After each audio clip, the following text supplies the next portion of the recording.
சர்வம் முருகார்ப்பணம். இன்றைக்கி நம்ம பார்க்க போகிற டாபிக் என்னென்னா, கனவில் பாம்பு வந்தால் அதோட பலன் என்ன, அதுக்கப்புறம் அதோட பரிகாரம் என்ன, அப்புறம் ஒரு பாம்பை பற்றின ஒரு குட்டி கதை. சரிங்களா? இந்த மூணையும் பார்க்க போகிறோம். வீடியோக்குள்ளே போகிறதுக்கு முன்னாடி உங்களுக்கு முருகரை ரொம்ப பிடிக்கும்னா நம்ம சேனலை சப்ஸ்கிரைப் பண்ணி லைக் பண்ணி விட்ருங்க. சரிங்களா?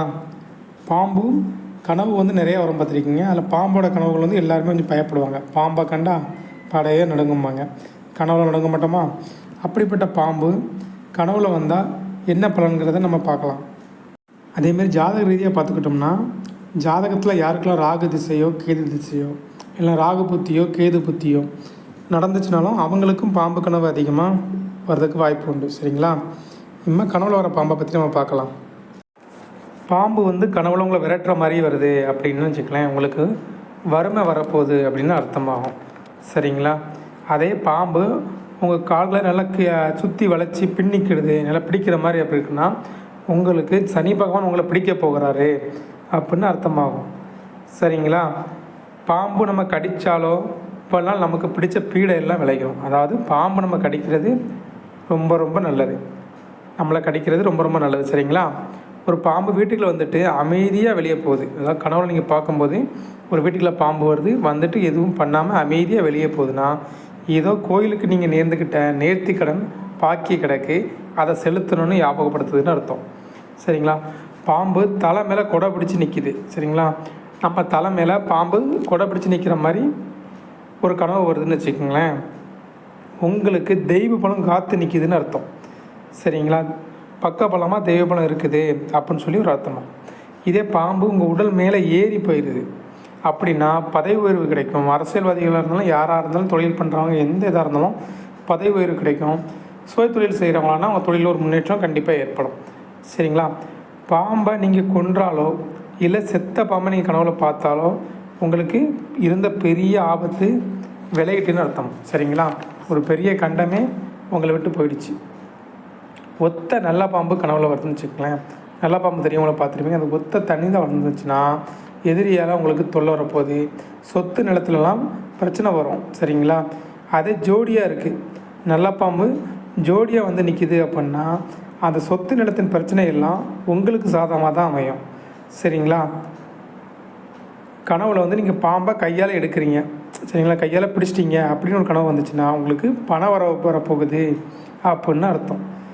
இல்லை பாம்பு உங்களை விடாமல் துரத்திக்கிட்டே இருக்குது, நீங்கள் ஓட துரத்திக்கிட்டே இருக்குது அப்படின்னா உங்களுக்கு தரித்திரம் வரப்போகுதுன்னு அர்த்தம். சரிங்களா? அதெல்லாம் சுதாரணமாக இருக்கணும்.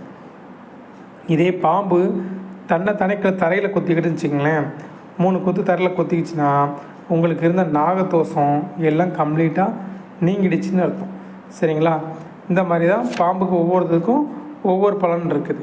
இதுக்கு அடுத்தால நம்ம இதுக்குண்டான பரிகாரத்தை பற்றி என்னென்னு பார்க்கலாம். பாம்பு கனவோட தொல்லை தாங்க முடியல, அடிக்கடி கனவு வந்துக்கிட்டே இருக்குது அப்படின்னா அம்மனோ இல்லை சிவன், முருகன், பெருமாள் இவங்களை நீங்கள் வணங்கலாம். சரிங்களா?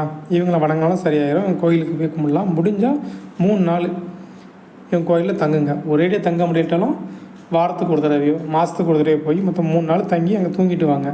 சரிங்களா? அதுக்கப்புறம் இந்த மாதிரி கெட்ட கனவு உங்களை துரத்தாது.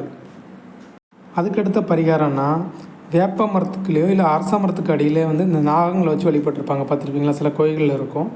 அந்த மரத்துக்கு கீழே இருக்க நாக சிலையில் எண்ணெயை தடவி பாலாபிஷேகம் செஞ்சு அது மேலே மஞ்சளை பூசி அது மேலே சந்தன குங்குமம் வச்சு வெத்தலை பாக்கோட சக்கரை பொங்கல் வச்சு படைச்சி கற்பூர ஆரத்தி அந்த பாம்பு சிலைக்கு நீங்கள் எடுக்கணும்.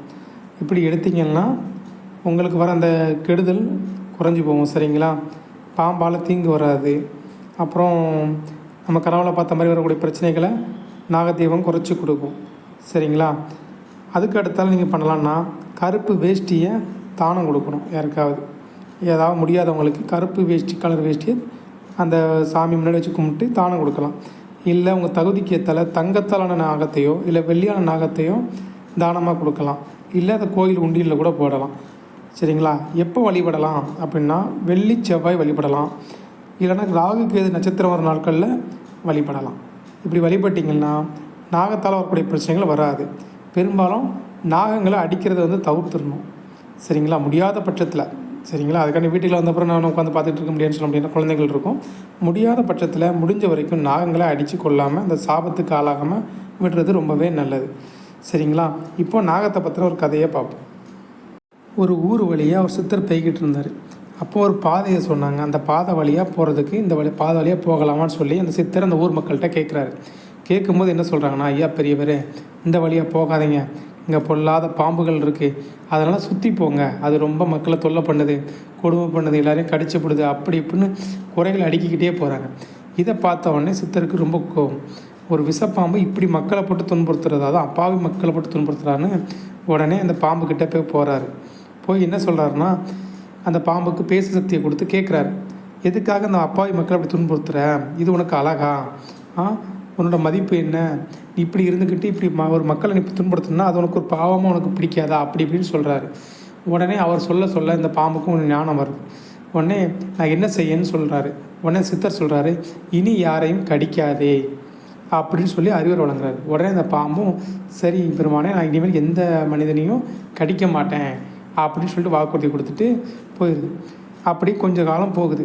கொஞ்சம் காலம் போனதுக்கப்புறம் அந்த சித்தருக்கு அதே ஊர் வழியாக மறுபடியும் வர்றாரு. வரும்போது அந்த பாம்பை பார்க்கணுன்னு ஆசை. சரிங்களா.